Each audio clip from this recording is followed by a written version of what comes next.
Saturn demon and possession. आपने काफ़ी ऐसी हॉरर मूवीज़ देखी होगी जिसमें एक इंसान पोजेस हो जाता है और उसके बाद वो अजीब हरकतें करने लगता है।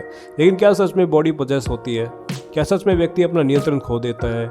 ये सब बातें डॉलर्स कैन अपनी किताब between death and life chapter 10 Saturn demon and possession में बात बताती है, जहाँ वे अपने सब्जेक्ट को पास्ट लाइफ रिग्रेशन में लेकर जाती है और उनसे कुछ सवाल पूछती है। अब डॉलर्स कैन और उसके सब्जेक्ट के बीच जो बातचीत होती है वो होती है गॉड को लेके, द डेविल, सैटर्न, सिन और पनिशमेंट जैसे कंसेप्ट्स पर होती है। सब्जेक्ट बताती है कि शैतान या शैतान की अवधारणा सिंबॉलिक है और कंसेप्चुअल है, जिसका उपयोग डुअलिटी को समझने के लिए किया जाता है। डुअलिटी का मतलब है द्वैत, यानी अच्छा बुरा, नकारात्मक सकारात्मक, गर्म ठंडा, देवता या दानव।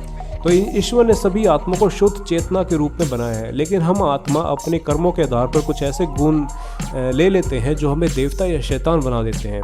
और ये श्री कृष्ण जी ने खूब सरल तरीके से बताया है, यानी हमें 3 गुण होते हैं जो है तमस, रजस और सत्व। हालांकि डॉलरस कैनन श्री कृष्ण जी के बारे में डायरेक्टली बात नहीं कर रही है, लेकिन ये किताब बिटवीन डेथ एंड लाइफ की बातें खूब केवल श्री कृष्ण जी के सिद्धांत और विचारों से मेल खाती है। अब सब्जेक्ट ने बताया कि ईसाई धर्म में लूसीफर को बुराई का प्रतीक माना जाता है, लेकिन हमें समझना ये चाहिए कि लूसीफर या सेटन अपनी ताकत बढ़ाने की इच्छा से अपने आध्यात्मिक संबंध को खो बैठे हैं, तो और वो इंसानों को मैनिपुलेट कर रहे हैं। तो ये सैटन और लूसीफर जो है ये इंसानों को मैनिपुलेट करते हैं। अब मैनिपुलेशन का एक मेन तरीका है लोगों में डर पैदा करना, और वो होता है कैसे? ये होता है रिलीजियस टीचिंग से, जिसमें तुम्हें एक तरह का नर्क का खौफ दिखाया जाता है। अब नर्क का खौफ लोगों को पावरलेस बना देता है, समझने की शक्ति छीन लेता है, जिससे इंसानों में बहुत सी विकृतियां पैदा हो जाती है।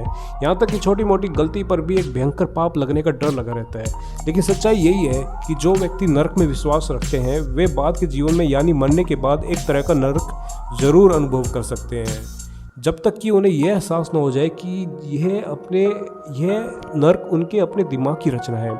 एक बार जब ये समझ जाते हैं तो वो इसकी पकड़ से मुक्त हो जाते हैं।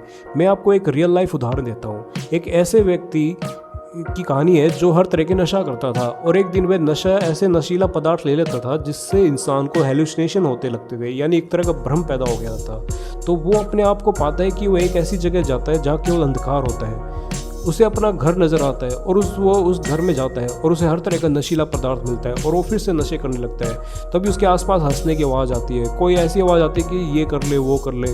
उसने अपने चारों तरफ एक अजीब सी मनुष्यत महसूस की और उसे लगा कि ये नशा उसे अंदर से खा रहा है, और ऐसा लगा कि यहाँ पे भगवान और कुछ भी पॉजिटिव एनर्जी नहीं है। तो उसे तुरंत ऐसा लगता है कि अनंत काल तक ऐसा ही चलता रहेगा, मैं कभी इससे बाहर ही ना आऊँगा।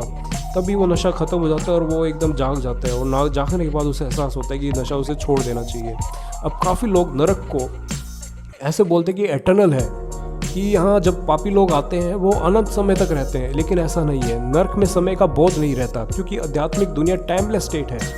केवल भौतिक दुनिया में समय का बोध होता है, क्योंकि यहाँ निरंतर जीवन बदलता है। कुल मिलाकर हम अपनी नकारात्मक सोच, धारणा, डर, भावना द्वारा खुद के लिए एक निजी नर्क यानी पर्सनल हेल बनाते हैं, यानी सब कुछ हमारे माइंड द्वारा क्रिएट होता है। ये एक तरह का मेंटल प्रिजन है, राइट। लेकिन बहुत से लोग बोलेंगे कि शैतान होते हैं और शैतान बुराई के प्रतीक है, लेकिन सब्जेक्ट बताती है कि बुराई की अवधारणा बहानेबाजी और व्यक्तिगत जिम्मेदारी की कमी से उत्पन्न होता है। बहाना बनाने की ये मानसिकता सदियों से चली आ रही है, जिसमें लोग जवाबदेही के लिए लेने के बजाय अपने कार्यों के लिए दूसरी बाहरी प्रभावों को जिम्मेदार मानते हैं। उदाहरण के तौर पर कई बार इंसान मानसिक संतुलन खो देते हैं और अजीब हरकतें करते हैं, जिसे अधिकांश लोग भूत प्रेत का साया मान लेते हैं। लेकिन कुछ केसेस में ऐसी शक्ति होती है जो इंसान पर हावी हो जाती है, लेकिन वह इंसान के शरीर पर पूरी तरह कब्जा नहीं कर सकती, यानी शरीर को पूरी तरह से पोजेशन या कब्जा नहीं किया जा सकता जब तक खुद इंसान अपनी आत्मा अपने शरीर को छोड़ नहीं देता। अब आपको एक उदाहरण देता हूँ। इंसान बुरे कर्मों से अपनी आत्मा की ऊर्जा में एक असंतुलन बना लेता है, एक इम्बैलेंस बना लेता है, जिससे उसकी एनर्जी में एक वैक्यूम क्रिएट हो जाता है। यह वैक्यूम कुछ ऐसी नकारात्मक ऊर्जा को आकर्षित कर लेती है जो धीरे धीरे उसको और गिरा देती है।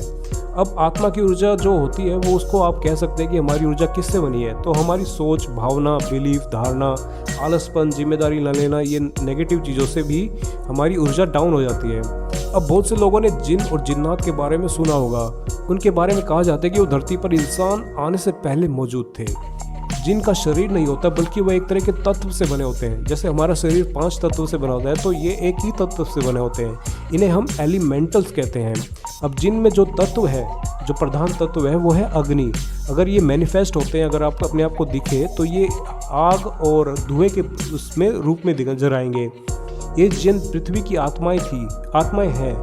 जब पृथ्वी बना तो ये सबसे पहले यही थे, जिन इंसान के रूप में अगर ये अवतार लेना चाहे तो ये अवतार ले नहीं सकते, लेकिन ये अपने तरीके से विकसित होते हैं। ये भी मतलब कि आगे बढ़ते हैं, अब जैसे इंसान भी विकसित होते हैं। तो इनमें इंसानों की तरह जिन और जिन्नात में कम्प्लेक्स थॉट नहीं होते। जैसे हम कम्प्लेक्सिटी थॉट से हम कुछ भी रीज़न कर लेते हैं, कुछ भी जान लेते हैं, तो इनमें वो नहीं होता। इनमें ज़्यादा से ज़्यादा महसूस करने की शक्ति होती है और हर तरह की भावना वे रखते हैं। बाकी जिन जैसे एलिमेंट्स हमें परेशान कर सकते हैं, लेकिन उनसे तर्क वितर्क नहीं किया जा सकता। ये ऊर्जाओं को महसूस करके जीते हैं और अपने परिवेश में सकारात्मक या नकारात्मक भावना से प्रभावित हो सकते हैं। इन शरारती तत्व यानी जिन जिन्नात नकारात्मक ऊर्जाओं से सुरक्षा के लिए हम एक तरह की प्रार्थना कर सकते हैं जो भीतर से आती है। जैसे कि मुस्लिम अपना कलमा पढ़ते हैं तो हिंदू अपना हनुमान चालीसा पढ़ लेते हैं। अब बात करते हैं डीमंस की। क्रिश्चियन लोग डिमोनिक पोजेशन के बारे में बात करते हैं और कहते हैं कि ये सैटन के एजेंट है और शैतान का काम करते हैं। हालांकि इन बातों में कुछ सच्चाई तो है, लेकिन हमारे समझने का तरीका अलग है। डीमंस भी एक तरह के तत्व से बना है, यानी वो भी एलिमेंटल्स है। इनमें जल प्रधान तत्व प्रधान हो सकता है या पृथ्वी तत्व प्रधान हो सकता है, और ये पानी और समुद्र में पाए जाते हैं। ये डीमन उन लोगों पर कब्जा कर लेते हैं जो अपने कर्मों से विकृत हो जाती है, यानी ऐसे इंसान अपनी आत्मा में इम्बैलेंस बना लेते हैं। ये डीमंस मानव आत्माओं से अधिक आध्यात्मिक स्तर पर नीचे होते हैं, लेकिन ये नकारात्मक प्रभाव के कारण ये इंसानों के प्रति दुष्ट या द्वेषपूर्ण भाव रखते हैं। हालांकि ये डीमंस आमतौर पर जानबूझकर नुकसान पहुंचाने का इरादा नहीं रखते हैं, लेकिन वे शरारती होते हैं। वे चुंबक जैसी असंतुलित ऊर्जाओं की ओर आकर्षित होते हैं और मानव आत्मा की तुलना में उनके अव्यवस्थित ढंग के स्वभाव के कारण वे काफ़ी हिंसात्मक बन जाते हैं। अब चर्च एक तरह का एक्सोसिज्म करता है जिसमें डीमंस बाहर आ सके, लेकिन ये इंसान पर निर्भर करता है कि वो किस तरह अपने आप को संभालता है, यानी उसमें कितनी आध्यात्मिक ऊर्जा है तो वो अपने आप को संभाल लेगा। अगर हमें अपने आप को इन नकारात्मक प्रभाव से बचाना है तो हमें हायर पावर को बुलाना पड़ता है। जैसे मुस्लिम अल्लाह को याद करते हैं, क्रिश्चियन जीसस को, हिंदू हनुमान जी को और अन्य देवताओं को। इसी तरह हम समझ सकते हैं कि ये एक सत्ता होती है जिसमें जो ईश्वर है वो ऊपर है और ये बाकी एलिमेंटल्स के तत्व जो डेमोनिक है ये नीचे आते हैं। अगर हम ईश्वर का नाम लेंगे तो ये हम पे हावी नहीं हो सकते। निष्कर्ष ये निकलता है कि व्यक्ति अपने दिमाग में जो कल्पना करते हैं या बनाते हैं वह उनको वास्तविक बना लेता है। भले ही ये अन्य लोग उसे अलग तरह से समझें, लेकिन हम अपने माइंड से काफ़ी कुछ क्रिएट कर लेते हैं। आज के लिए इतना ही, धन्यवाद।